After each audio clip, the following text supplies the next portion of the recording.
পিরোজপুর জেলায় প্রকল্পের টেন্ডার দেওয়ার পর কোনো কাজ না করেই ৬,০০০ কোটি টাকা উত্তোলনের অভিযোগ পেয়েছে স্থানীয় সরকার বিভাগ। আওয়ামী লীগ থেকে অন্তর্বর্তী সরকারের সময়ে দেশের বিভিন্ন জেলায় রাস্তাঘাট ও সেতু নির্মাণে এমন দুর্নীতি তদন্তে তৎপর বর্তমান সরকার।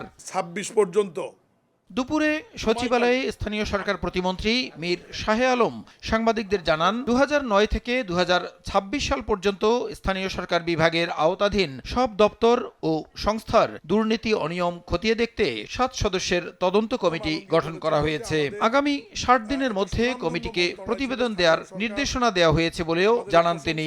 ১৬১০টি প্রকল্পে কোনো কাজ না করে টেন্ডারের ফর্মালিটিস মেনটেন করে প্রায় ৬,০০০ কোটি টাকা উত্তোলন করা হয়েছে। এর সঙ্গে ওখানকার তৎকালীন স্থানীয় এমপি মহারাজ, নির্বাহী প্রকৌশলী, হিসাবরক্ষণ কর্মকর্তা এবং তৎকালীন প্ল্যানিং কমিশনের সচিব সহ অনেকেই জড়িত। আমাদের এই মন্ত্রণালয়ের সার্বিক কার্যক্রমে কোনো অনিয়ম বা দুর্নীতি হয়েছে কিনা এই বিষয়টি অনুসন্ধান করবার জন্য আমরা ৭ সদস্যের একটি কমিটি করেছি এবং তাদেরকে ৬০ দিন সময় দিয়েছি। এই সময়ের মধ্যে প্রতিবেদন দেবে।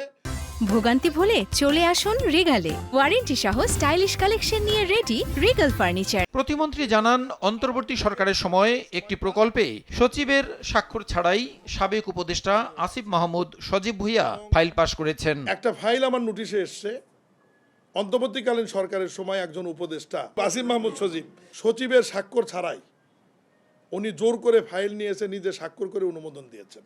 এরাও এই তদন্তের মধ্যে আসবে, কারণ মন্ত্রণালয়ের দায়িত্বপ্রাপ্ত সচিবের সই ব্যতি রেখে কখনোই মন্ত্রী একটি ফাইল অনুমোদন দিতে পারে না।